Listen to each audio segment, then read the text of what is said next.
Am I the jerk for wanting people to wear white at my wedding? Posted by you/through a golden bride.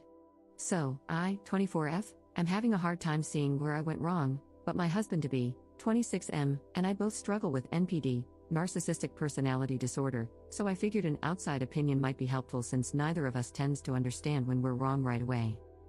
I'm getting married, yay, in December to the absolute love of my life, and we both want it to be the most spectacular wedding the world has ever seen because we both really love attention. I never used to feel comfortable admitting that, but ever since I've been with him, I've been able to really accept it, and it's made my life so much more fun. We decided that instead of me wearing a white dress like all the other white dresses and him wearing the same tuxedo as every man in attendance, it would look really spectacular if we both dressed head to toe in gold. What we want is for all our guests to wear either black, white, or gray, and for us to be the only ones wearing color. I figured that not only would I look like a princess, but I'd also be dancing with a prince instead of just some guy, and he's so into the idea that he remembers it as being his. We just love the idea of a sea of monochrome, with us in the middle of it all. The only thing is, my sister, 26F, has been absolutely furious at us ever since the clothing requirements came out. First, she said this was proof that I never changed and that I was being controlling again, basically, that asking guests to wear a specific color was insane. Then she started making digs about my hair and how I was just doing this to show off and asked if I planned to have her dye her hair too. I did not, we're both blonde, but mine is a bit more yellow blonde, and my husband is dyeing his hair for the wedding. I admitted to that but also pointed out that it's my wedding and it's normal. Then she accused me of trying to upstage everyone else's wedding dress, basically implying that I was trying to get everyone to show up in wedding dresses, if I could compete with them and make myself look even better by comparison. That was never the plan.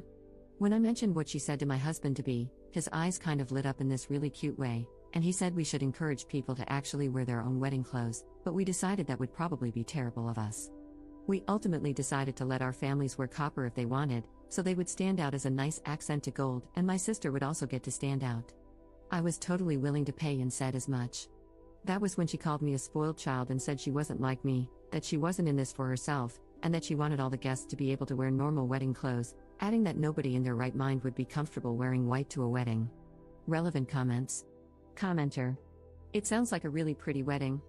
I don't think upstaging everyone who has ever had a wedding is the goal here, but I also think every person who has a wedding wants it to be special and memorable in their own way. Kinda weird that your sister doesn't feel that way. Ops response. She's really against events where I get attention. I get it, considering how I was before I knew I had NPD and how to handle it, but I guess I thought a wedding would be an appropriate time to want attention, you know? Commenter. I wonder if your sister is just kicking back because you're not having a traditional wedding and she's jealous of the attention you'll be receiving? Ops response. She had a really traditional wedding last year, and I wasn't actually invited, so I don't know many details, but I know she wasn't happy with how it went. I do think my dress code is pretty simple, especially since, not to be macabre, but everyone has funeral clothes, right? Commenter. Can I ask why you were excluded from her wedding? Ops response. Ever since I was 16, she hasn't wanted me at any events focused on her. She asked me to stay home for her high school graduation, all her birthdays, and her college graduation, and I couldn't meet her child until a week after either. We sometimes celebrate alone, but when we were growing up, I would often do something to grab attention at basically any event I was invited to. It wasn't like it was malicious, but it wasn't exactly unintentional either. I just absolutely love when everyone is watching me, and I'm pretty good at a lot of things. On my sister's 17th birthday, I gifted her a song I wrote. I got the idea from a TV show, and everyone spent the rest of the party saying how good I was. That was one of the big things she brought up when she first banned me from her events. I honestly just loved the attention, and it didn't occur to me that what I was doing took something away from her because I figured everyone loved watching me, so I was just making her parties better. I also thought she loved watching me. I get it now, and I understand that what I did was really wrong, but I didn't at the time. Op on boundaries/therapy. I'm in therapy. It's been a little tricky to maintain the consistency I'd like, but for now, I'm going every other week. I know I'll always be a narcissist, no matter what I do, but I still want to have good relationships where I don't hurt or take anything away from anyone. I've said something very similar to what you quoted a few times. Her boundaries are pretty simple. We only really meet up at family gatherings or one-on-one in a private space. If we meet one-on-one, I'm not allowed to talk about myself, my life, or anything I'm accomplishing or working on unless she specifically asks. At family events she'll be attending, I need to send her what I'll be wearing ahead of time to ensure it's not attention-seeking. I also can't perform, sing, dance, etc., or talk about anything I'm working on unless I ask her permission first, and if she says no, I can't ask again. If she tells me she needs to vent, I can't react or get upset about anything she says to me or tell anyone else about it. That's pretty much everything. It can be tricky at times, but I know that's mostly my disorder, and it's worth it to have her in my life. Commenter. Sorry to comment on this post 3 times, but it's really alarming to me. She has to approve your outfits even if the event isn't focused on her? You're not allowed to talk about yourself at all without permission? I hope someone with more experience with NPD can tell me if there's a healthy rationale behind this, because I think you love your sister so much that you're unable to see clearly that she's controlling you and, frankly, being really mean to you. Ops response. I'm only not allowed to talk about myself at all when it's just us, and I'm not supposed to ask for permission. When we're at family gatherings, I can talk about myself generally, like my relationships, the music I like, or anything else. I just can't talk about my goals, projects I'm working on, or accomplishments of any kind without checking first, because it's considered a form of attention seeking. Most recently, I had to check if she was okay with me talking about learning how to make pizza from scratch from my husband-to-be. She said it was fine as long as I focused on the learning process and didn't, offer to teach anyone anything or say how great I was at it. The outfits thing can be frustrating, especially since she almost always shoots down 3 or 4 outfits before accepting something, and it's usually way too hot. But it makes her feel much more comfortable, so it's not the biggest deal. Update 1 year 5 months later. My husband and I recently celebrated our first anniversary, and I was thinking about all the dress code drama when I remembered this account and thought it would be fun to give you all a little 1 year update. After I made my original post, my husband and I decided to contact my sister and parents for a sit-down discussion about the situation. He offered to take everyone out to eat, and we had a really long conversation about my sister and my relationship. My sister said she had made a promise to herself never to let that happen again, and that if I wanted her in my life, I needed to be a normal person. My husband told her that if she was going to keep humiliating me for something I did as a child, then she wasn't a normal person either. It became a bit chaotic. My dad took our side and said my sister was taking things too far. My mom took my sister's side and said that since I have NPD, I'm not capable of real change, and that if they ever gave in at all, they would be hurting my sister. It ended with my sister calling my father an enabler and threatening to cut him off. It wasn't a great dinner overall.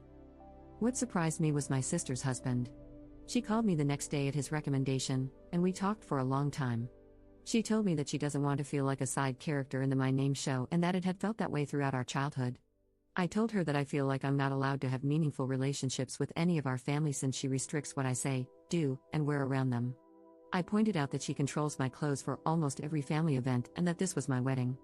She admitted that was a good point. Eventually, she agreed to attend the wedding in a really cute black and white checkerboard dress and to leave if it became too much. The wedding itself was incredible. It was the second best day of my life so far, and my sister said she was genuinely happy for me.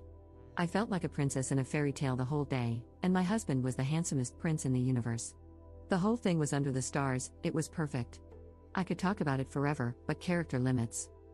As a wedding gift, my sister told me that she was going to start letting me wear what I liked at family gatherings, talk about my accomplishments, and even talk about myself a little when it's just me and her. And she has, and it's been great. The only better gift I got that night was my husband himself. This past year has been the best of my life, and I genuinely feel so much better about life and family these days.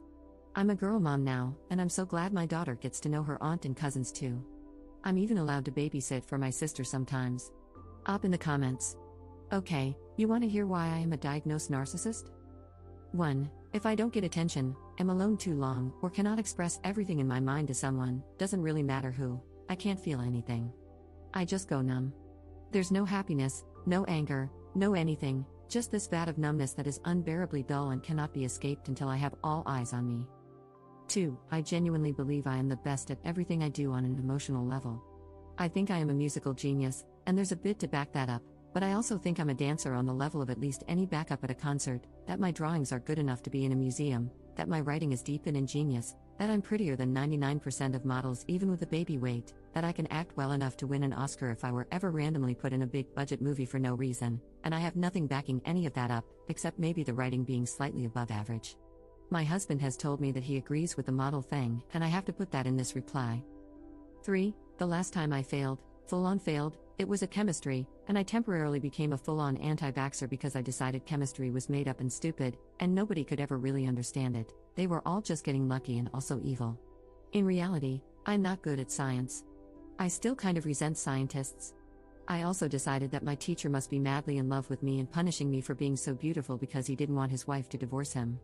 That is how my mind works when I am not good at a thing. 4. I recently sat my husband down, told him that I had rewritten a whole musical to be about another character, and that it was so much better than the original.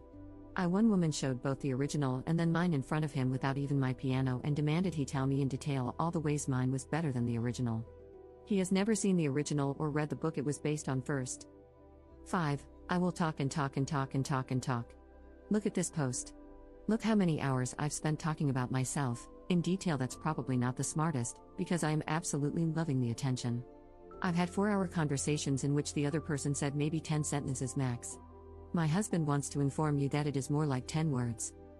6. My friend had me sit in the backseat instead of shotgun while she took me and 2 other girls to a very expensive concert for her birthday, and I decided she must secretly hate me, that she was boring and mean anyway, and by the time we reached the show, I was sure I'd go no contact after, only to realize the shotgun friend was the only one not sitting next to her in the show, and she was trying to be fair. I immediately remembered that actually, she's really smart and kind and fun, and I love her. I told her all this to her face the next day, and she said she could tell because she saw me glaring at her in the rearview mirror. 7. I throw a ball on my birthday. A literal ball. We save up all year, and I get a fancy dress and rent a ballroom. I make my friends call me Princess my name and pretend to be my ladies in waiting. The princess thing is actually pretty consistent in my life. I have tea parties at least once a month too. I am not a poor little meow meow with a misdiagnosis. I'm a person who has more than one personality trait, and honestly, I don't like that so many people want to say it's wrong. My husband has the same diagnosis, and so do a lot of my close friends. They're the people I am able to be myself around the most, and who understand me best. It hurts to hear them disparaged, even if you're trying to uplift me in the process. Up on how the husband relationship works. Well, my husband and I each see the other as an extension of ourselves, and we love each other. I have a princess complex, he has a hero complex, and we require the other to fulfill that. With our friends, there's definitely some competition, but there's also a lot of mutual enjoyment. One of my friends is a pretty famous influencer, and she's great to have around because she gets us VIP treatment everywhere. She took the pictures for my wedding. We do fashion together, and I get a steady stream of promotional gifts from her because we have very different coloring. What looks good on me almost always doesn't look as good on her. And vice versa, I suppose. Another one of my NPD friends is an alto, and I'm a soprano, so we're usually going for different roles in musicals. Basically, as long as we each have a defined niche, we can agree that our group as a whole is the best, and each of us is the best at our role. I'm the best blonde soprano musician in the group, and I don't mind if other people are the best at their own thing because I don't do social media, sing alto, or whatever else. Up on valuing relationships. I've always valued relationships. I want to have people in my life, and I do love my family. I just didn't understand that my getting attention took away from other people.